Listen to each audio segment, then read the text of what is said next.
তুমি কি কখনো এমন কোনো মন্দিরের কথা শুনেছ যেখানে মা কালী আর শ্রীকৃষ্ণ একই রূপে বিরাজমান, যেখানে ভক্তরা বিশ্বাস করেন মন থেকে কিছু চাইলে মা সেই ইচ্ছা পূরণ করেন?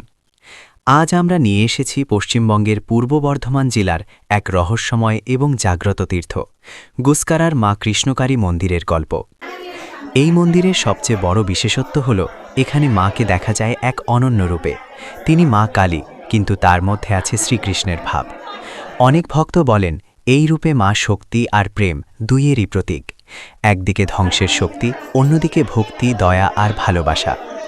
এই কারণেই এই মন্দির শুধু একটি পূজার স্থান নয়, এটা ভক্তদের কাছে এক বিশ্বাসের কেন্দ্র। স্থানীয় মানুষদের মতে এই মা খুবই জাগ্রত।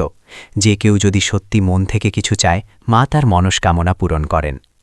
অনেকে বলেন চাকরি না পাওয়া থেকে শুরু করে সংসারের সমস্যা, অসুস্থতা, দুঃখ সবকিছু নিয়েই মানুষ এখানে আসে আর বিশ্বাস নিয়ে ফিরে যায় মা তার পাশে আছেন।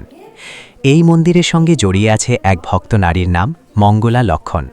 স্থানীয়দের মতে তিনি বহু বছর ধরে নিষ্ঠার সঙ্গে মার সেবা করে আসছেন। তার জীবনে অনেক কষ্ট এসেছে, অনেক বাধা এসেছে, কিন্তু তিনি কখনো মার ওপর বিশ্বাস হারাননি। ধীরে ধীরে তার জীবনেও পরিবর্তন এসেছে, আর সেই অভিজ্ঞতাই আজ অনেক ভক্তকে এই মন্দিরের দিকে আকর্ষণ করে। অনেকে বলেন তার কাছে গেলে মার মাহাত্ম্যের কথা শোনা যায়, আর সেই বিশ্বাস আরও দৃঢ় হয়ে ওঠে। এবার যদি তুমি ভাবো কিভাবে যাবে এই মন্দিরে, তাহলে সবচেয়ে সহজ উপায় হল প্রথমে পৌঁছানো বর্ধমান শহরে। সেখান থেকে লোকাল ট্রেনে সহজেই পৌঁছে যেতে পারবে গুসকারা স্টেশনে।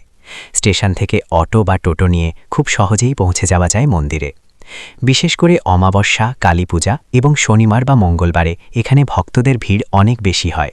তখন পুরো পরিবেশ ভরে ওঠে ধূপ, প্রদীপ আর ঘণ্টার ধ্বনিতে।